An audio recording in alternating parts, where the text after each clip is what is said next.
Ethan Blackwood had everything a man could want.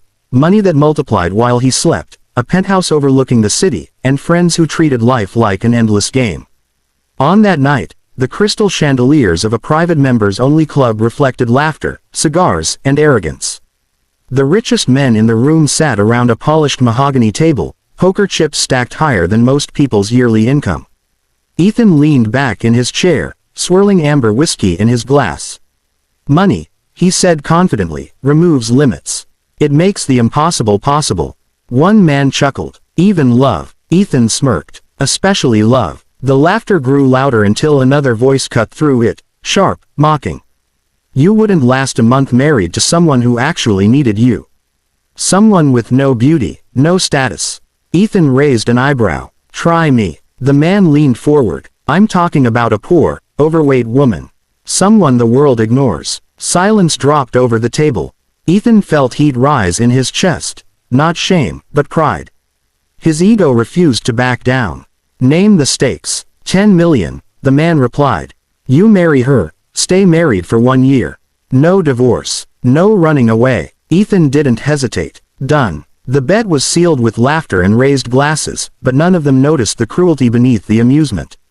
2 days later, Ethan stood at a community soup kitchen his company sponsored for tax benefits and publicity. The smell of cheap soup and old floors made him uncomfortable. That's when he saw her. Lena Morales. She was handing out bread with gentle hands, smiling at strangers like they mattered. Her body was heavy, her clothes worn, but her eyes carried something rare, kindness without expectation. Ethan watched her longer than he meant to. She wasn't beautiful by society's standards, but there was a calm strength in the way she moved. He approached her with practiced confidence. Lena Morales, he asked. She looked up, startled. Yes, I'm Ethan Blackwood. He paused. I'd like to make you an offer. They sat at a small plastic table as Ethan laid out the terms. Marriage, financial security, no romance required. Just a signature and silence. Lena listened carefully, her hands trembling slightly. Why me? She asked quietly. Ethan met her eyes and answered without thinking. Because you need this, and I need to win. The words hung heavy between them. After a long moment, Lena nodded. I'll do it, she said softly. But only if you treat me like a human being. Ethan smiled, confident and careless. He believed he had already won the bet. Not knowing this moment would cost him everything. The wedding was nothing like the fairy tales Lena used to imagine as a child. There was no white cathedral, no music swelling with hope, only a quiet civil ceremony in a marble courthouse. A few lawyers stood in as witnesses. Cameras were banned, yet somehow the news still leaked. Millionaire marries poor woman, the headlines screamed. The comments were worse. Lena didn't read them, but she felt them in every sideways glance and whispered laugh. Ethan stood tall beside her in a tailored suit, his expression calm and unreadable, as if he were closing a business deal rather than beginning a marriage. The drive to the mansion was silent. The house was massive. Cold marble floors, echoing hallways, walls filled with expensive art that meant nothing. Lena clutched her small suitcase, suddenly aware of how out of place she looked. You can take the guest room, Ethan said, loosening his tie. There's no need to pretend when we're alone. Lena nodded. That's fine. Days turned into weeks. Ethan left early, returned late. When he was home, he spoke politely but distantly, like a man careful not to cross a line he didn't even know existed. He paid for everything: clothes, food, a personal trainer she never asked for, but never once asked how she felt. Lena filled the silence the only way she knew how. She cooked, cleaned, planted flowers in the empty garden. Slowly, warmth crept into the mansion. The staff noticed first, then Ethan did. One evening, exhausted and irritated, Ethan snapped when he found Lena rearranging the living room. I liked it the way it was, he said sharply. Lena froze. I'm sorry. I thought it felt lonely. The word lonely struck deeper than Ethan expected. That night, he overheard her on the phone in the guest room. Her voice was soft, almost breaking. I know he doesn't love me, she whispered. But at least he's not cruel. That counts for something, right? Ethan stood outside the door, stunned. For the first time, the bet felt heavy. The next morning, he noticed small things. How Lena always thanked the staff by name, How she listened without interrupting, how she smiled even when she was ignored. She asked for nothing, yet gave everything. At dinner that night, Ethan spoke without thinking. "You don't have to act like you owe me." Lena looked up, surprised. "I don't," she said gently. "I just choose kindness." Ethan had built his life on power and control. Lena lived on something he didn't understand. And for the first time since the bet, Ethan felt something unfamiliar stir in his chest. Not victory, but doubt. 6 months into the marriage, the mansion no longer felt silent, but it didn't feel like home either.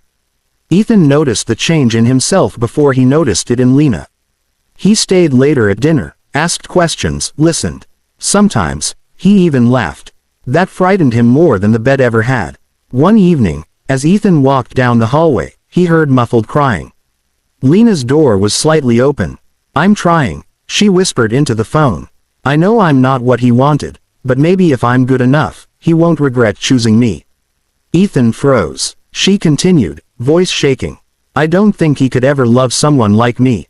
But I'm grateful. I finally feel safe." Safe. The word crushed him. Ethan backed away, heart pounding.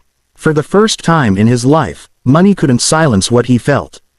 Guilt wrapped around him, heavy and suffocating.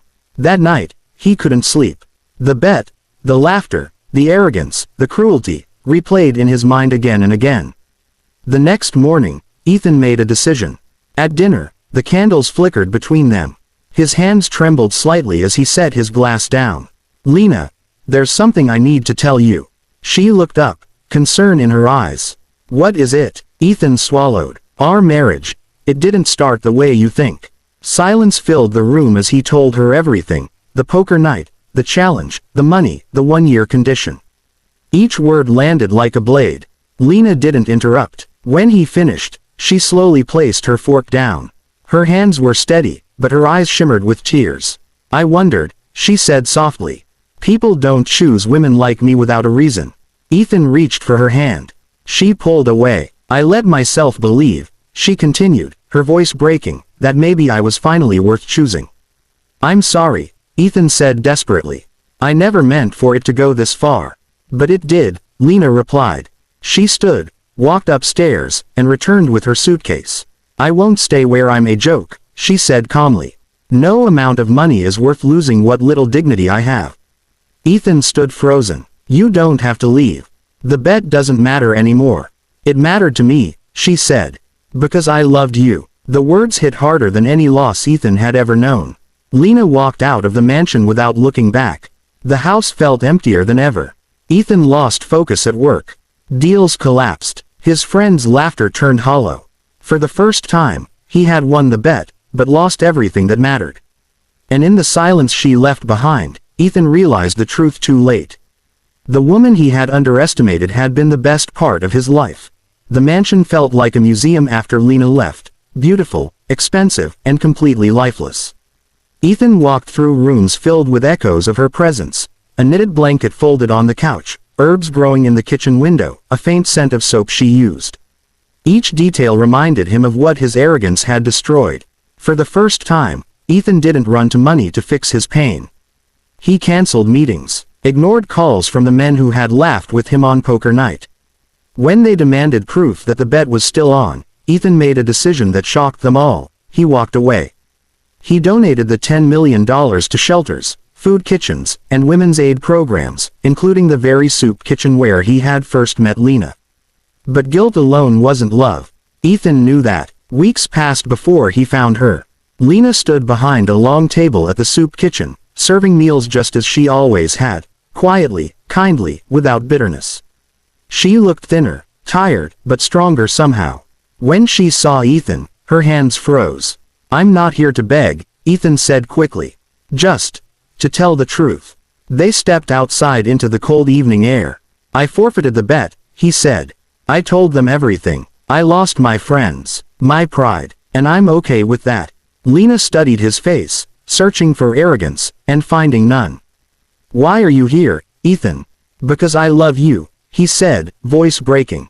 "Not as a challenge, not as charity, but as the woman who changed me when I didn't deserve it." Lena's eyes filled with tears. "Love isn't proven by suffering," she said. It's proven by choice. I choose you, Ethan replied. Every day, even if you never choose me back. Silence stretched between them. Finally, Lena reached out, not to forgive, but to feel the truth. I won't go back to the mansion, she said. I won't live where I was once a joke. Ethan nodded. Then I'll leave it behind. Months later, they lived in a small, sunlit apartment near the soup kitchen. Ethan took a step back from his empire, learning humility one day at a time.